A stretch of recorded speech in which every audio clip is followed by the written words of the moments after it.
હવે સર આપણે વાત કરીએ પ્રેમી પંખીડાઓની. રાઈટ, લવ મેરેજ ભાગીને કરવા છે, લવ મેરેજ આની સાથે જ કરવા છે, બીજી કાસ્ટની છે, પણ આપણે કોર્ટ મેરેજ કરી દઈએ.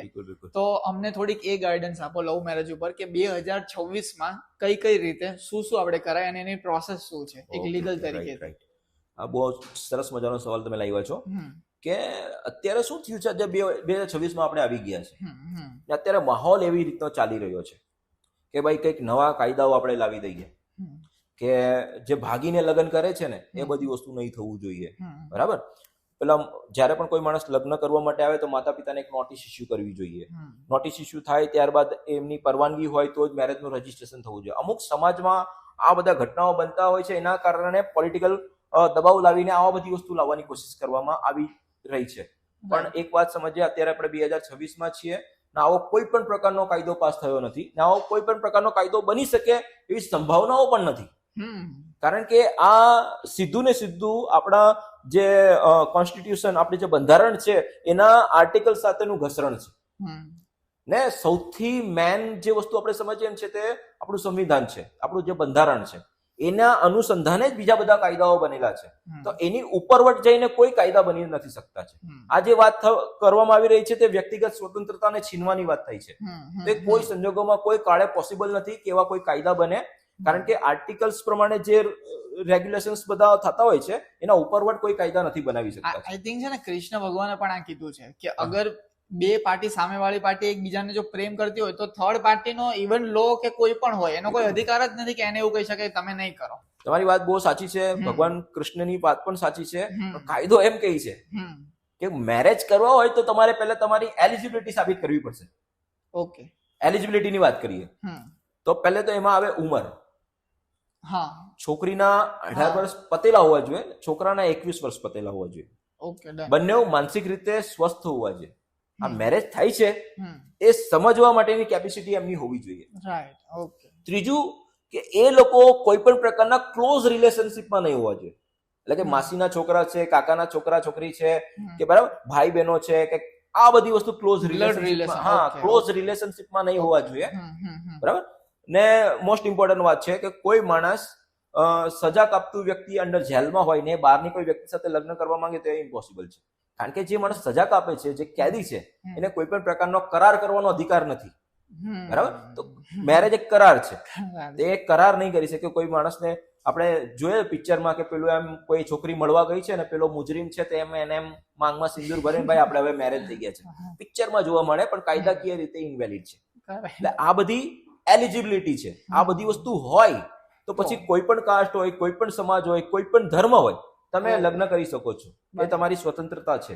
બરાબર ને. તો આ પહેલે તો એલિજિબિલિટી હોય છે કે આ બધી વસ્તુ આપણી પાસે હોય તો આપણે મેરેજ કરી શકીએ છીએ. હવે મેરેજ કરવા માટે 2 કાયદા છે.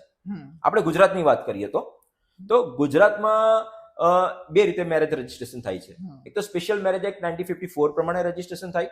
હવે જનરલી આ એક્ટ હેઠળ રજીસ્ટ્રેશન ક્યારે થતું હોય? જ્યારે બંને જણા અલગ અલગ ધર્મથી આવતા હોય છે ત્યારે મોટા ભાગે આ કાયદા હેઠળ રજીસ્ટ્રેશન કરવામાં આવતું હોય છે. જનરલ હિન્દુ વ્યક્તિ, મુસ્લિમ વ્યક્તિ હોય એ પણ કરી શકે છે, પણ આની પ્રોસિજર થોડી લાંબી હોય છે. બીજો કાયદો એવો છે કે ગુજરાત લગ્ન અધિનિયમ 2006. આમાં એક જ દિવસમાં રજીસ્ટ્રેશન થઈ જતું હોય છે. સર્ટિફિકેટ પણ 1 દિવસથી લઈને 7 દિવસની અંદર મળી જતું હોય છે. એટલે આ 2 કાયદા હેઠળ આપણે રજીસ્ટ્રેશન કરાવી શકીએ છીએ. બરાબર ને. આવી રીતે છે સર. એમાં લવ મેરેજ અગર કરવા હોય તો ઘણા લોકોને એવા પણ પ્રશ્ન હોય, સમજ નથી પડતી કે ડોક્યુમેન્ટ શું જોઈએ, પેપર વર્ક શું જોઈએ, તો ડોક્યુમેન્ટ થોડુંક સમજાવો. ઓકે. કોઈ પણ માણસને કોર્ટ મેરેજ કરવા હોય તો એમને મેન પેપર્સ છે એમનું જન્મ તારીખનો પુરાવો. જન્મ તારીખના પુરાવામાં 2 જ વસ્તુ કામમાં લાગશે તમને. એક તો છે કે તમારું જન્મ પ્રમાણપત્ર, બીજું છે કે શાળા છોડ્યાનું પ્રમાણપત્ર, LC. બરાબર, સ્કૂલ લિવિંગ સર્ટિફિકેટ. આ 2 મોસ્ટ ઇમ્પોર્ટન્ટ. આ 2 માંથી કોઈ પણ એક પેપર તમારી પાસે ફરજિયાત રીતે હોવું જોઈએ. મોસ્ટ ઇમ્પોર્ટન્ટ પેપર છે. બરાબર. બીજું પેપર આવે છે કે ઓળખનો પુરાવો. એમાં આધાર કાર્ડ છે, વોટિંગ કાર્ડ છે, ડ્રાઇવિંગ લાયસન્સ છે, પાસપોર્ટ છે, જેમાં ફોટો, તમારી જન્મ તારીખ, તમારું એડ્રેસ, તમારું નામ, બધી વસ્તુ આવી જતું હોય ને એવો કોઈ પણ એક પુરાવો હોવો જોઈએ તમારી પાસે. બરાબર. ત્રીજી વસ્તુ છે સાક્ષી. તમે અગર ગુજરાત લગ્ન નોંધણીના નિયમ પ્રમાણે તમે કરાવો છો તો તમારી પાસે 2 સાક્ષી હોવા જોઈએ. Gujarat registration of marriage act 2006 પ્રમાણે નોંધણી કરાવવા માંગો છો, તમારી પાસે 2 સાક્ષી હોવા જોઈએ, એના આધાર કાર્ડ હોવા જોઈએ. બરાબર. ત્રીજી વસ્તુ છે કે ગુજરાત લગ્ન અધિનિયમ પ્રમાણે તમે લગ્ન નોંધણી અધિનિયમ પ્રમાણે તમે કરો છો, Gujarat registration of marriage act 2006 હેઠળ તમે અગર નોંધણી કરવા માંગો છો, તો તમારે જે તમે ધર્મને પાળતા હોય એના ધર્મના રીતિ રિવાજ પ્રમાણે તમારે ફોર્માલિટીઝ કરવી પડતી હોય છે. સમજો કે તમે હિન્દુ વ્યક્તિ છો તો તમારે 7 ફેરા ફરીને લગ્ન કરવા પડતા હોય છે, એનો પુરાવો આપવો પડતો હોય છે, મહારાજનો પુરાવો આપવો પડતો હોય છે, મહારાજનો આધાર કાર્ડ આપવો પડતો હોય છે, એક કપલ ફોટો આપવો પડતો હોય છે, બરાબર. આટલા પુરાવા તમારી પાસે હોય તો સફિશિયન્ટ છે. આના દ્વારા તમે મેરેજની નોંધણી કરાવી શકો છો. એટલે મેન તો આપણે 3 પેપર પર ફોકસ કરવાનું છે: ઓળખનો પુરાવો, જન્મ તારીખનો પુરાવો અને સાક્ષીના પુરાવા, બરાબર ને. આટલી વસ્તુ પર ફોકસ કરીને આપણે ચાલી શકીએ કે આ પુરાવા મારી પાસે હોય તો હું લગ્ન નોંધણી કરાવી શકીશ. ઘણી વખત સાક્ષી નથી આવતા તો સાક્ષીકરણ એવું હોય છે કે સાક્ષીનું કામ શું હોય છે કે આ 2 જણાને મેં લગ્ન કરતા મારી આંખોથી જોયા છે, તે કોઈ પણ ત્રાહિત વ્યક્તિને તમે લઈ જઈ શકો છો. સમજો કે તમે મંદિરમાં મેરેજ કરતા હોય ને તમારી પાસે બીજા 2 જણા ત્યાં ઉભેલા હોય, તમે એમને રિક્વેસ્ટ કરી શકો, તમે બંને જણાએ મારા મેરેજ થતા જોયા છે તો તમે મારા સાક્ષી બનશો કે કેમ. એટલે સાક્ષી તમે ગમે ત્યાંથી પણ લઈ જઈ શકો છો. તમારા માતા પિતા, ભાઈ બહેન, સગા સંબંધી, રિશ્તેદાર, કોઈ પણ માણસ સાક્ષી તરીકે ચાલી શકે છે જેમની ઉંમર 18 વર્ષથી વધારે હોય ને જેમની પાસે વેલિડ પુરાવા હોય.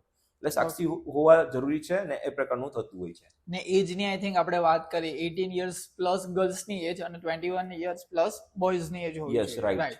પણ અગર સર માની લો કે આ બધા ડોક્યુમેન્ટ્સ જ નથી મારી પાસે, તો શું થાય? ઓકે, મોસ્ટ સરસ મજાનો સવાલ લાવ્યા છો કે ઘણા લોકો એવું કહેતા હોય છે કે અમે તો ઘેરથી ભાગી ગયા છે, કાગળિયા અમે લાવ્યા નથી છે, પણ મારા માતા પિતા શોધે છે, પોલીસ વાળા ફોન કરે છે, પોલીસ વાળા ઘરે આવે છે, હવે આનું કઈ સોલ્યુશન કાઢી આપો.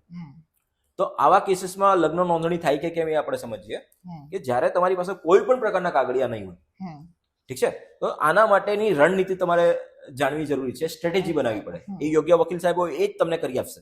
તમે જાતે કરવા જશો તો ફસાઈ જશો. એટલે વાત એવી છે કે તમારી પાસે કોઈ કાગળિયા નથી, પણ તમારે પહેલા એક કન્ફર્મેશન આપવું પડશે. છોકરીના 18 વર્ષ પતી ગયા છે, છોકરાના 21 વર્ષ પતી ગયા છે, આટલું તમારી પાસે કન્ફર્મેશન હોવું જોઈએ. અગર એજમાં કોઈ પણ પ્રકારનું ઓછી એજ હશે તો તમે ખોટી ઇન્ફોર્મેશન આપી હશે વકીલ સાહેબને, કોઈ કાર્યવાહી કરી છે તો તમને જ મુસીબત થવાની છે, બરાબર. હવે આપણે કન્ફર્મ થઈ ગયા છે કે એજ પૂરી છે, તો પહેલું કામ એવું કરવાનું છે કે જે ધર્મમાંથી બંને જણા આવે છે, હિન્દુ હોય છે કે મુસ્લિમ હોય છે, કોઈ પણ ધર્મમાંથી આવે છે, તો પહેલે એમના ધર્મના રિવાજ પ્રમાણે લગ્ન કરી લેવાના છે. એનો ફોટો પાડી લેવાનો છે, મહારાજ પાસે સર્ટિફિકેટ લઈ લેવાનું છે, બધું કમ્પ્લીટ કરી દેવાનું છે. ત્યારબાદ તમારે કોર્ટમાં પ્રી લિટિગેશન ફાઇલ કરી દેવાના છે. પ્રી લિટિગેશન ફાઇલ કરવાના એવી રીતે હોય છે કે અમે બંને જણાએ આવી રીતે લગ્ન કરેલા છે અને અમે આવી રીતે એકબીજા સાથે રહેવા માંગીએ છીએ, તો અમને એવો ભય લાગે છે કે મારા માતા પિતા, સગા સંબંધીઓ અમારા વિરુદ્ધમાં ખોટા કેસીસ કરીને અમને ફસાવી દેવાની કોશિશ કરવામાં આવશે, તો આ ને અમારા ઓરિજિનલ પેપર્સ પણ એમના કબજામાં છે, તો મારે એ વસ્તુ બરામદ કરવી છે. આવી એક અરજી તમે કરી શકો છો. અરજી કરવાથી સામેવાળા વ્યક્તિને નોટિસ ઇસ્યુ થતી હોય છે. નોટિસ ઇસ્યુ થાય એટલે એ નોટિસની કોપી તમારે નજીકના પોલીસ સ્ટેશનમાં જમા કરી દેવાની છે. એટલે પોલીસનો મેટર ખતમ થઈ ગઈ, આ બંને જણાના કાયદેસરના લગ્ન થઈ ગયા છે અને કાયદેસર રીતે બંને જણા આગળ વધવા માંગે છે. એટલે તમારો એક કિસ્સો ખતમ થઈ ગયો. હવે રહી છે પેલા માતા પિતાની વાત. તેમને કોર્ટમાં બોલાવવામાં આવે છે કે ભાઈ બધા કાગળિયા લઈને આવજો. તો એમને વાત કરવાની કે આ બંને જણાએ મેરેજ કરી લીધા છે અને આ બધા કાગળિયા છે એમના, જો ફોટા ને બોટા ને બધી વસ્તુ કમ્પ્લીટ છે, એમના ઓરિજિનલ પેપર્સ આપી દો.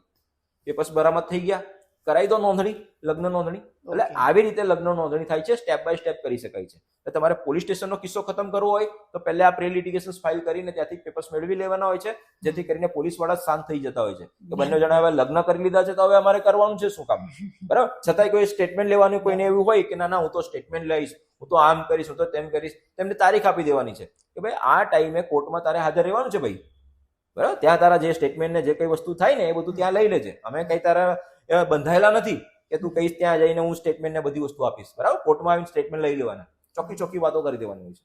એટલે પોલીસ વાળા પણ ઠંડા થઈ જતા હોય છે. એટલે આવી રીતે જેની પાસે કોઈ કાગળિયા નથી હોતા ને એ આ સ્ટ્રેટેજી અપનાવીને આગળ વધી શકતા હોય છે. રાઈટ. એટલે મને એટલી ખબર પડી કે સૌથી પહેલા તો હિતેશ સર પાસે તમારે આવવું પડે, એક એડવોકેટ પહેલા તો વચ્ચે રોકવા પડે તો કંઈક થાય. હવે સર ઘણો એવો બી કેસ આવતા હોય છે કે ભાગી ગયા, ફોર એક્ઝામ્પલ, તો ઉતાવળમાં જેટલા આપણને રૂપિયા મળ્યા એટલા લઈ લીધા, હવે થોડો ઘણો ખર્ચો થઈ ગયો, પૈસા જ નથી, તો શું કરીએ? જો કોઈ પણ માણસ પાસે કઈ પૈસા ના હોય ને તો પહેલા આટલા, જો કોઈ પણ માણસ નીકળેલા છે બહાર, બરાબર, તો સાવ એવી રીતે તો નહીં જ રહી શકવાના, કારણ કે એમને જ્યાં ઘરની બહાર નીકળેલા છે તો કોઈ જગ્યાએ રહેવા માટેની પણ એમને સગવડ તો કરવી જ પડશે ને. તો વાત એવી છે કે લગ્ન નોંધણી કરાવીએ છે ને તો એમાં એવો બધો મોટો ખર્ચો નથી હોતો, કાનૂની ખર્ચો એવો બધો નથી હોતો. પણ તમે કોઈ વકીલ સાહેબને હાયર કરો છો, બરાબર, તો એમને પોતાનો સમય આપે છે, બધા જે વસ્તુમાં પ્રોસિજર્સમાં જાય છે ત્યારે તમને ખર્ચો થાય છે. હવે તમને પ્રોપર ઢંગથી બધી માહિતી છે કે રજીસ્ટ્રેશન ક્યાં થાય છે, કેવી રીતનું છે, તે તમે જાતે પણ કરી શકો છો. લગ્ન નોંધણી કરવા માટે તમને કોઈ વકીલ સાહેબની જરૂર નથી.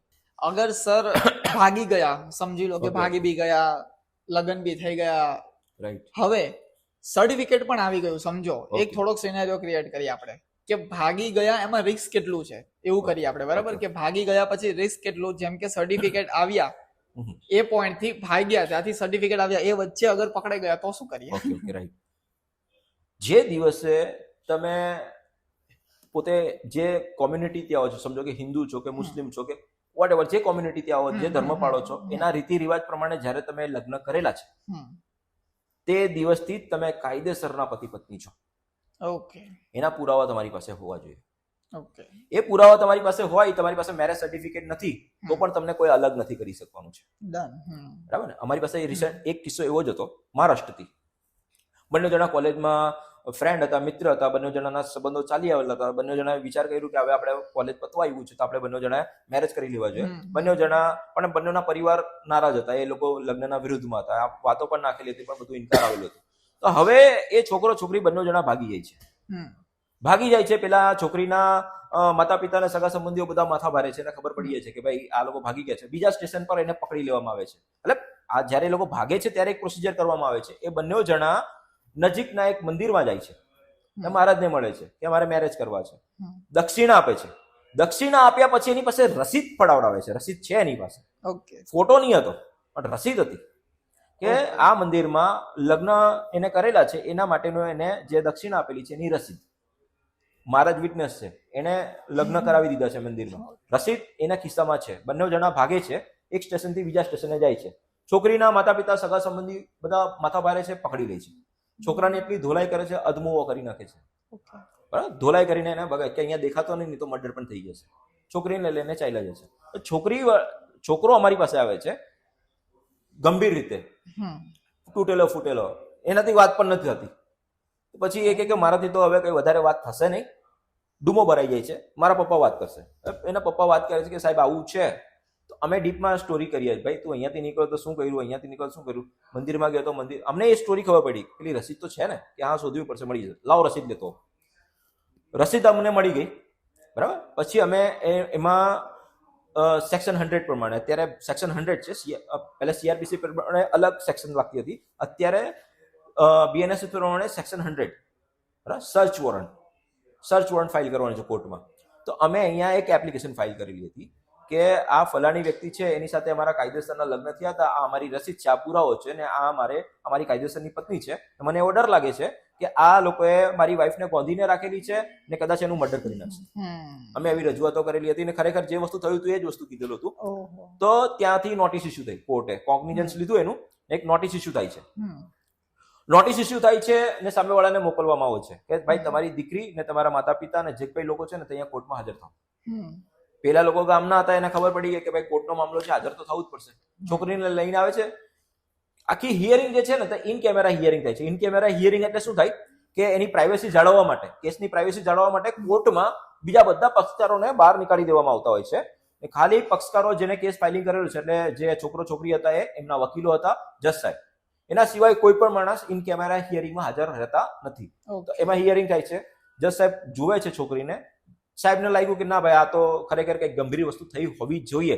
સાહેબ એમને પાણી ઓફર કરે છે કે બેન તમે આ પાણી પીવો. જે કઈ પૂછ્યું ને એનો શાંતિથી જવાબ પૂછે છે કે આ સામેવાળા ભાઈને ઓળખો છો? કે હા ઓળખું છું. કોણ છે? મારા મિત્ર છે ને અમે આવી રીતે કોલેજમાં એકબીજાના પરિચિત હતા. ઓકે, આ ભાઈનું એમ કહેવાનું છે કે તમે બંને જણાએ ફલાણા મંદિરમાં જઈને લગ્ન કરેલા છે, એ વાત સાચી છે કે ખોટી છે? કે સાચી છે, અમે લોકો મેરેજ કરેલા છે. આ ભાઈનું એવું કહેવાનું છે કે તમે એમના કાયદેસરના પત્ની છો, મેરેજ થયા છે, એ વાત સાચી છે કે ખોટી છે? સાહેબ મેરેજ તો સર્ટિફિકેટ અમારી પાસે નથી, પણ મંદિરમાં મેરેજ કર્યા છે તે વાત સાચી છે. સાહેબે કીધું કે ભાઈ તમે કાયદેસરના પતિ પત્ની છો, કારણ કે રસીદ લઈને આવેલા છે પોતાનું, ને તમે પણ અહીંયા કબૂલ કરો છો કે મારા મેરેજ થયા છે. Simple question. છોકરી ચોંકી ગઈ કે મારી પાસે સર્ટિફિકેટ નથી તો હું પતિ કેવી રીતે થઈ ગઈ? પણ કાયદો એમ કહે છે કે તમે તમારા ધર્મના રિવાજ પ્રમાણે પણ લગ્ન કરેલા છે, તમે પતિ પત્ની તો છો જ, બરાબર. તો સાહેબે કીધું કે ચલો હવે તમે કાયદેસરના પત્ની છો એવું તો અમે પણ કહી દીધું છે, હવે તમારે ક્યાં જવું છે એ મને કહો. તમારા માતા પિતા સાથે જવું છે? માતા પિતા બહાર ઉભા હતા, બરાબર, કે માતા પિતા સાથે જવું છે કે પતિ સાથે જવું છે? છોકરીએ ઓબ્વિયસલી કીધું કે મને તો મોકલવામાં આવે તો હું તો મારા પતિ સાથે જ જવા માંગુ છું ને, આ લોકો સાથે મારે જવું જ નથી, પણ મને ડર લાગે છે કે હું મારા પતિ સાથે અહીંયાથી જઈશ એટલે તરત જ મારું 12 મર્ડર કરી નાખશે આ લોકો. ઓકે, બરાબર. તો હવે આનું શું કરીએ? છોકરીએ પોતાની વાત મૂકી દીધી ને એ જ અમારી વિન વિન સિચ્યુએશન હતી કે ભાઈ એને પોતાની વાત, સાહેબે ઓર્ડર કર્યો, ઓન ડ્યુટી જે પણ કઈ પોલીસ કર્મી હતા એને બોલાવ્યા કે ભાઈ આ બંને છોકરા છોકરી ને સુરક્ષિત રીતે એ જ્યાં કે ને ત્યાં તમારે મૂકી આવવાના છે પોતાની પોલીસની ગાડીમાં ને સંપૂર્ણ સુરક્ષા સાથે. બરાબર. આ હું ઓર્ડર કરીને આપું છું ને આ કેસ અહીંયાથી વાઇન્ડ અપ થાય છે. ડન. છોકરી બરામદ થઈ ગઈ છે, એના પતિ સાથે જવા માંગે છે, કોર્ટ દ્વારા એમને મોકલી દેવામાં આવે છે અને પોલીસ પ્રોટેક્શન સાથે એમને જે સ્થળે જવા માંગે ત્યાં બહાર નીકળ્યા તરત જ પેલા લોકોની ધમાલ ચાલુ થઈ ગઈ કે મારી છોકરી છે, મારી છોકરી છે. પોલીસ વાળા સીધી વાત કરી દીધી, કોર્ટનો ઓર્ડર છે, મારે સુરક્ષિત રીતે લઈ જવાની છે, કોઈએ પણ અહીંયા બીજી કોઈ પણ પ્રવૃત્તિ કરી છે તો અહીંયાથી કોઈ પણ માણસ ઘરે નહીં જશે, એ લોકોએ જેલમાં જ જવાનું છે. બધા ત્યાં ઠંડા થઈ ગયા. છોકરા છોકરી બંને જણા જઈને એમને મૂકી આવ્યા પોલીસ વાળા, પોલીસ પ્રોટેક્શન સાથે. પછી મારી પાસે આવ્યા કે સાહેબ હવે ચાલો મેરેજ રજીસ્ટ્રેશન કરાવીએ તમારું.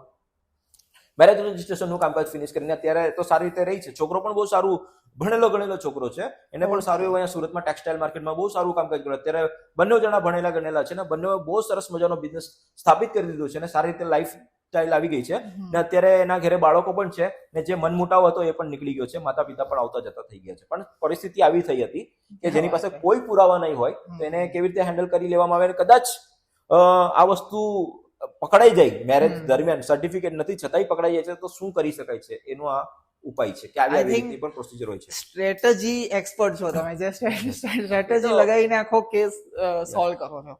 આપણે છે ને કોઈ પણ પ્રકારનું કેસ હોય ને ઉપર છેલ્લી વાતોમાં જતા જ નથી, આપણે એની ડીપમાં જવાની કોશિશ કરીએ છીએ કે આ ઘટના એકચ્યુઅલી બની છે કેમ, શું કામ આ વસ્તુ બની છે, આ એબનોર્મલ વસ્તુ કહેવાય કે એબનોર્માલિટી આવી છે કેમ, એનું રીઝન શું છે, એનું મૂળ શું છે. એનું મૂળ અગર સમજી ગયા ને તો કેસ તમારી પકડમાં છે. પછી તમે ગમે તેટલું પણ રિપ્રેઝન્ટેશન કરવું હોય તમે પ્રોપર રીતે કરી શકશો. તમે ઉપલા છપલી બધી વાતો જોઈને પછી ત્યાં તૂટી પડો છો, કેસ દાખલ કરવા જાઓ છો તો તમારે કેસમાં તમે પ્રોપર તમારું રિપ્રેઝન્ટેશન આપી નહીં શકશો. પણ મારી પોતાની પર્સનલ સ્ટ્રેટેજી એવી છે કે ભલે થોડો સમય લાગે પણ એના ડીપમાં જવું છે કે એકચ્યુઅલી આ વસ્તુ શું કામ થઈ.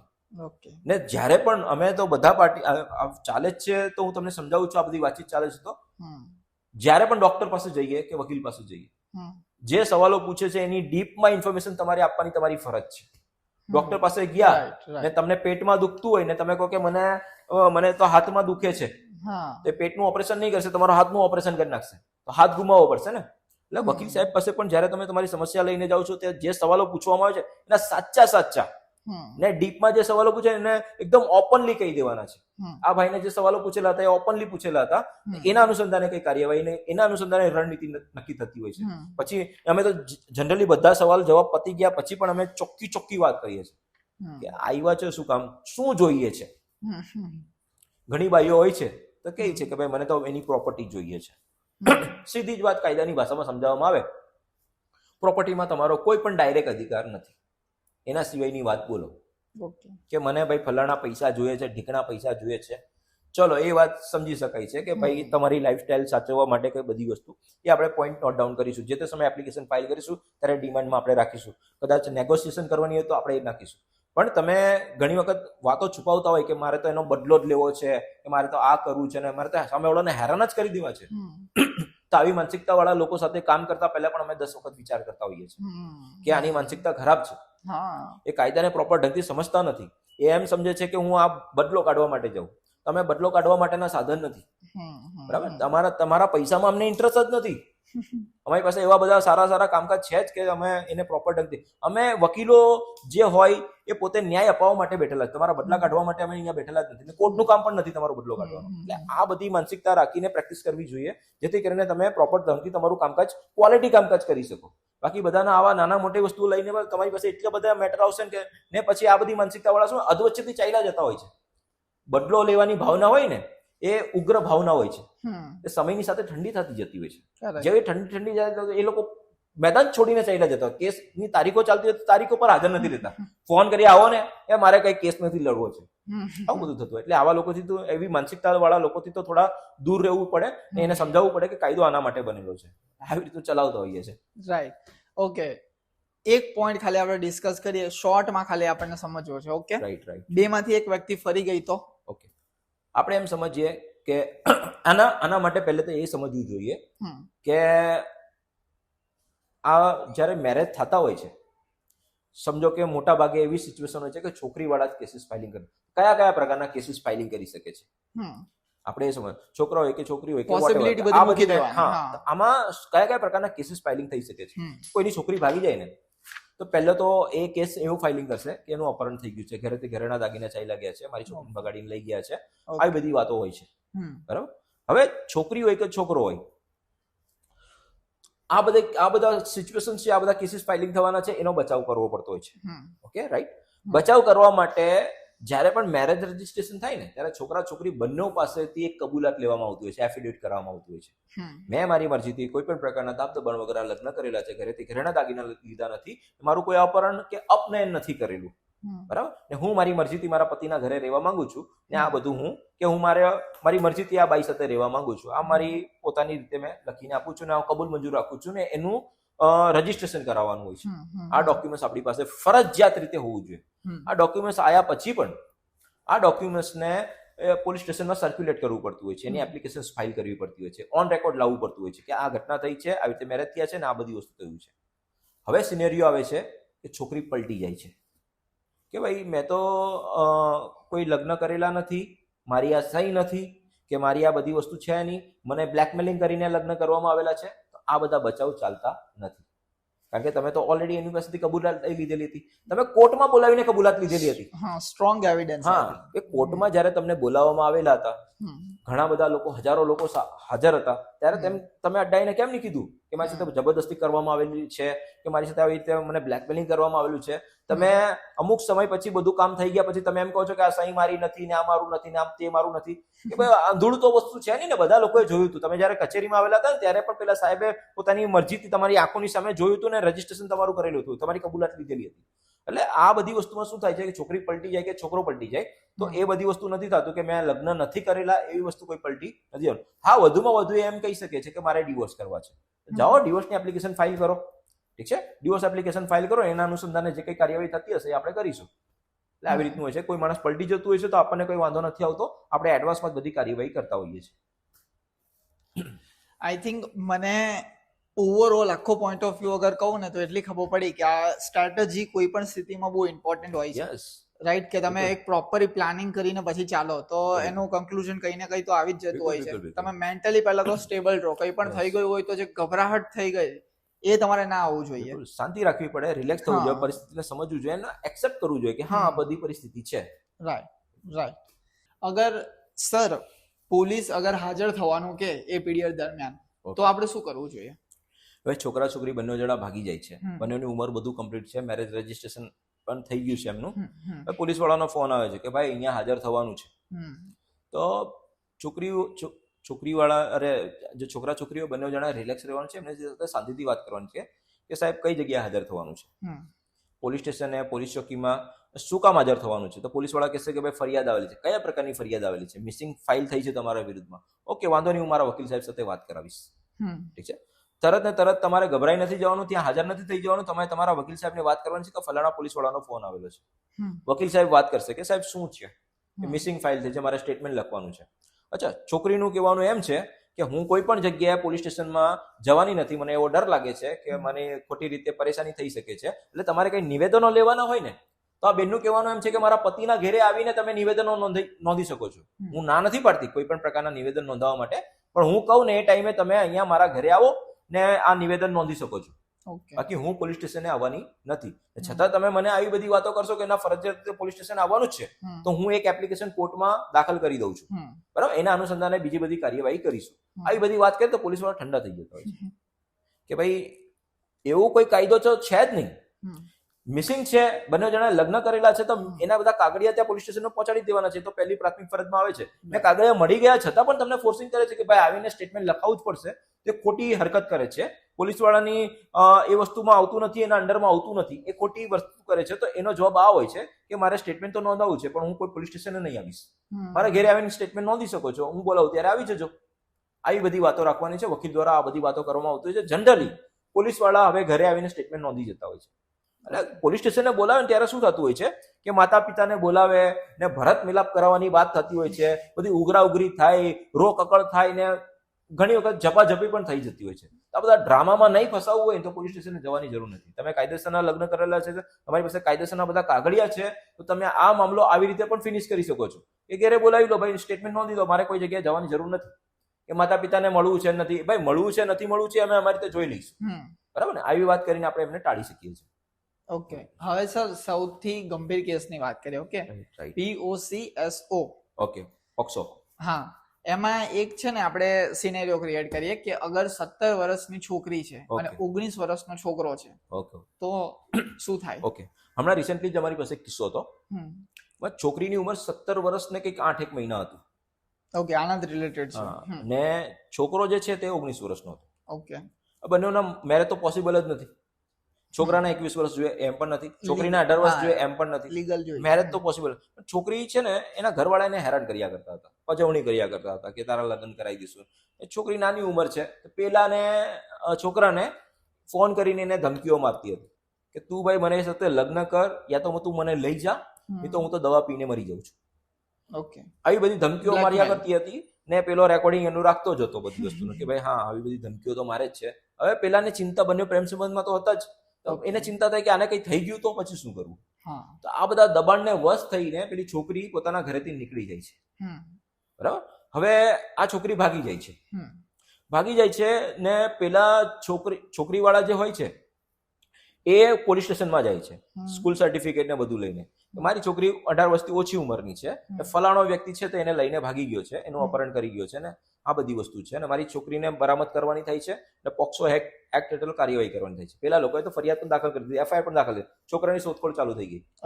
છોકરો નથી મળતો, એના મા બાપને ઉચકીને લઈ જાય છે તપાસ માટે કે ભાઈ હાજર કર. હવે જ્યારે આવા કેસીસમાં છોકરાને હાજર કરી દેવામાં આવે, છોકરા છોકરીને, તો પહેલું કામ શું થાય કે છોકરીનું મેડિકલ ટેસ્ટ કરવામાં આવતું હોય છે. મેડિકલ ટેસ્ટમાં એવું થાય કે એને કોઈ શરીર સંબંધ બાંધેલા હોય ને તો પોક્સો એક્ટ હેઠળ તો કાર્યવાહી થાય જ, પેલાનો રેપનો કેસ પણ દાખલ થઈ જતો હોય છે. ને પાછું આમાં એવું હોય છે કે છોકરા છોકરી બંને અલગ અલગ જગ્યાએ રેપનો કેસમાં બે રીતે જોવામાં આવતું હોય છે. એક છે એક જ સ્થળે રેપ થયો, થઈ ગયું, મેટર ખતમ. બીજો એક ગંભીર વસ્તુ એવી છે કે અલગ અલગ જગ્યાએ જઈને શરીર સંબંધ બાંધવામાં આવેલો, અલગ અલગ જગ્યાએ રેપ કરવાનો, એ પાછો ગંભીર મેટર છે, એમાં જામીન કરવા અઘરા છે. તો આમાં બધી સ્ટોરી થઈ છે કે ભાઈ તું ક્યાં ગઈ હતી, કઈ કઈ જગ્યાએ તારી સાથે શરીર સંબંધો બાંધેલો. પેલીની સંમતિ હોય ને, પોક્સોમાં એવું છે, પેલીની સંમતિ હોય, એ સંમતિ સાથે સેક્સ સંબંધ થયા હોય ને તો પણ એનો રેપનો ગુનો દાખલ થતો હોય છે, તો પણ એને સજા તો પડતી જ હોય છે, એમાં જામીન પણ નથી થતા. તો એ ગંભીર વિષય બની જતો હોય છે. તો આમાં થાય છે શું કે પહેલા છોકરાનો બચાવ કરવો બહુ જરૂરી હોય છે. તો આમાં અમે સ્ટ્રેટેજી એવી અપનાવેલી હતી કે છોકરી મળી ગઈ, બરામદ થઈ ગઈ, પણ છોકરીનું કહેવાનું હતું કે હું મારા માતા પિતાને ઘરે જવા માંગતી નથી, હું પોલીસ વાળાને મળવા માંગતી નથી, મારે પોલીસ વાળાને પણ નથી મળવું છે. છોકરો અત્યારે પિક્ચરમાં જ નથી. તો અમે એ 164 પ્રમાણેની સેક્શન પ્રમાણે એક સ્ટેટમેન્ટ નોંધાવવું પડતું હોય છે મેજિસ્ટ્રેટ સાહેબ.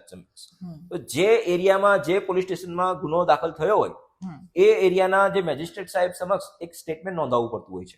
સ્ટેટમેન્ટ એવી રીતે નોંધાવવું પડે છોકરીએ કે ભાઈ મેં મારા માતા પિતાનો ખૂબ જ ત્રાસ હતો, એમનાથી હું કંટાળી ગયેલી હતી, એટલે મેં મારી મરજીથી કોઈ પણ પ્રકારના દાબદબાણ વગર એમના ઘરનો ત્યાગ કરી નાખેલો હતો. હાલ મારી પાસે કોઈ રહેવાની સગવડ નથી, સરકાર દ્વારા મારી રહેવાની સગવડ કરી દેવામાં આવે, નારી સંરક્ષણ કેન્દ્રમાં મને મૂકી દેવામાં આવે, હું ત્યાં શેલ્ટરમાં રહેવા માટે રેડી છું, પણ મારા માતા પિતાના ઘરે જવા માંગતી નથી. ફલાણા છોકરો છે, એની સાથે મારે કોઈ લેવા દેવા નથી, મારે કોઈ એની સાથે ઓળખાણમાં નથી આવેલી, પરિચયમાં નહીં આવેલી હતી, ને મને કોઈ ભગાડીને લઈ નથી ગયો છે, બરાબર? એની સાથે હમણાં કોઈ મારી સાથે કોઈ લેવા દેવા નથી, હું આ ઘરેથી મારી રીતે નીકળેલી હતી અને ફલાણી જગ્યાએ રહેતી આવેલી હતી.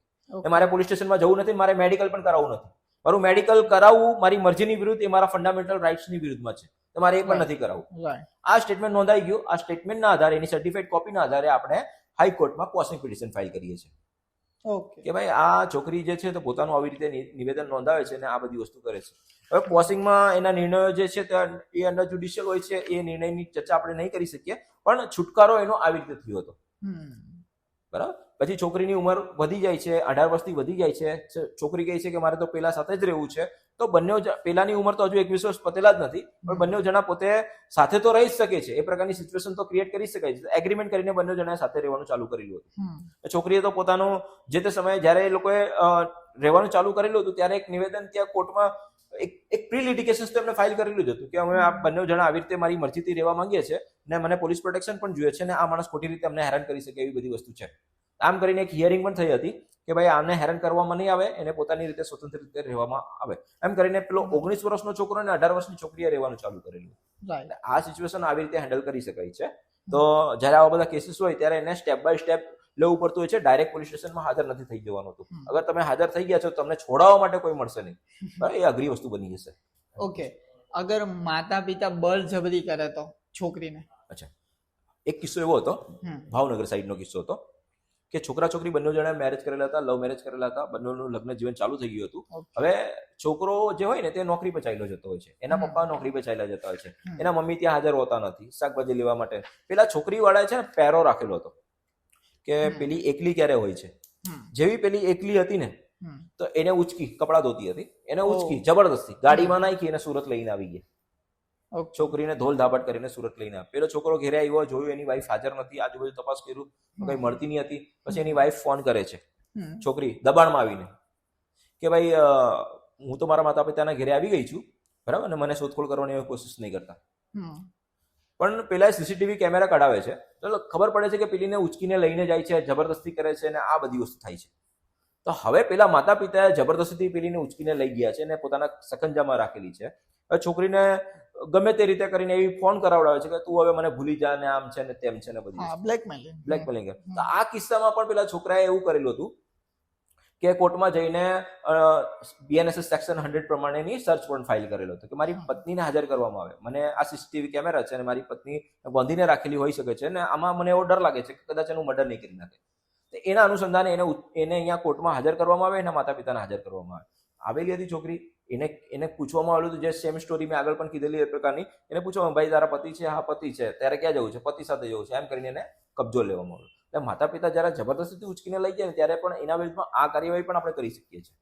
એવું નથી કે કાયદા સામે આપણી પાસે કોઈ બીજા ઉપાય છે જ નહીં. તમે કાયદેસરના લગ્ન કરેલા છે, તમારી પાસે બધા ઉપાય છે, તમારી પાસે પુરાવા હોવા જોઈએ, બરાબર ને? મેન વસ્તુ છે પુરાવાની, બરાબર? કાચું કાપેલું હોય તો પછી એનો કોઈ કાનૂન કોઈ દાદ નથી આપતું, કોઈ અદાલત એને દાદ નથી આપતું. આવી રીતે છે, બરાબર? ઓકે, ઓવરઓલ એટલું કહી શકીએ આપણે કે પ્રેમ કદાચ આંધળો હોઈ શકે પણ કાનૂન નથી. Yes, right. એનો કોઈને કોઈ ઉપાય આવે છે, એને સ્ટ્રેટેજીલી આખું હેન્ડલ કરવું પડે, રણનીતિ બનાવવી પડે. અને એટલી ખબર પડી કે વુમન્સને પણ એ પોતાને એક રાઇટ્સ હોય છે, બરાબર? જેમ આપણે ઘણું બધું સમજ્યા કે ફંડામેન્ટલ્સ, એમની જે ઇમરજન્સી હોય, એ જે દાગીના છે, બરાબર, એ સમજ્યા. મોટા ભાગના આપણા ઇન્ડિયામાં મોટા ભાગના કાયદાઓ છે ને સ્ત્રીઓની આગળ પાછળ જ બનાવવામાં આવેલા છે, એની સુરક્ષા માટે જ બનાવેલા. કારણ કે ઘણા વર્ષોથી એને પીડિત રાખવામાં આવેલી હતી, એને દબાઈને રાખવામાં આવેલી હતી.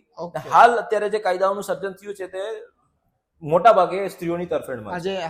આજે તમારા થકી મને પણ સમજવા મળ્યું કે ઓકે, કે આ રીતનું કંઈક હોય છે, એટલે કદાચ સ્ત્રીના વિશે વધારે કાયદાઓ બનાવવામાં આવેલા છે. ઘણા વર્ષોથી એને દબાઈને રાખવામાં આવેલું હતું, એને શોષિત કરવામાં આવેલું હતું, એને એના અધિકારોથી વંચિત રાખવામાં આવેલું હતું. એટલે મોટા ભાગના કાયદાઓ એમની તરફેણમાં બનાવવામાં આવે છે કે આ જ પરિસ્થિતિ ભવિષ્યમાં નહીં ઊભી થાય.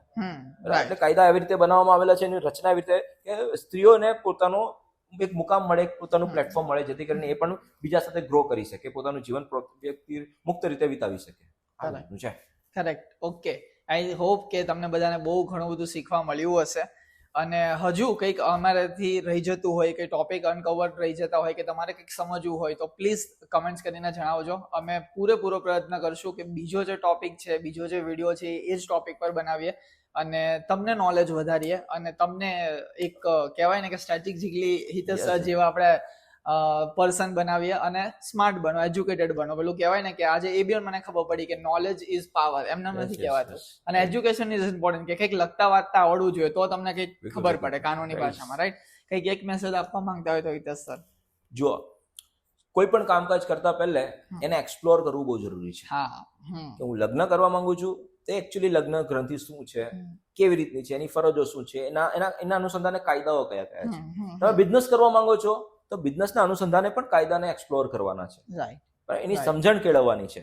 ને હંમેશા તમારે અલ્ટરનેટ વે વિશે વિચારવાનું છે. તમારી સાથે કોઈ ઝઘડા થયા છે, કંઈક વસ્તુ થયું છે, તો એનો અલ્ટરનેટ વે કયો હોઈ શકે છે. હું આ બીજી બધી વસ્તુમાં નહીં પડું અને કંઈક બીજો રસ્તો નીકાળું, એના વિશે તમારે ચર્ચા કરવાની છે, એના વિશે તમારે જોવાનું છે, એના વિશે તમારે આગળ વધવાનું છે, એને એક્સપ્લોર કરીને આગળ વધવું જોઈએ.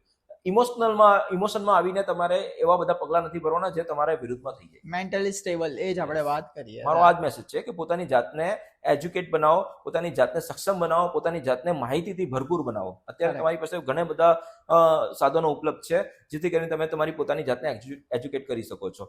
એક સાધન તો એવું પણ છે કે તમે અમારી યુટ્યુબ ચેનલ જોઈન કરીને એમાંથી નોલેજ મેળવી શકો છો.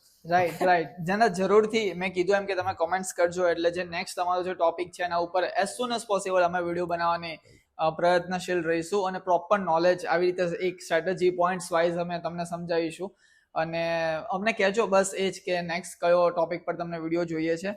અને આ વિડીયો જોવા બદલ આપનો ખૂબ ખૂબ આભાર બધાનો જ. અહીંયા સુધી જે જોડાયેલા રહ્યા હોય એ તો આજે સ્માર્ટ થઈ જ ગયા છે. તમે તમારા ફેમિલી ફ્રેન્ડ્સને પણ કહેજો કે જાઓ અને જુઓ અને સબસ્ક્રાઇબ કરો હિતેશ સરની ચેનલને.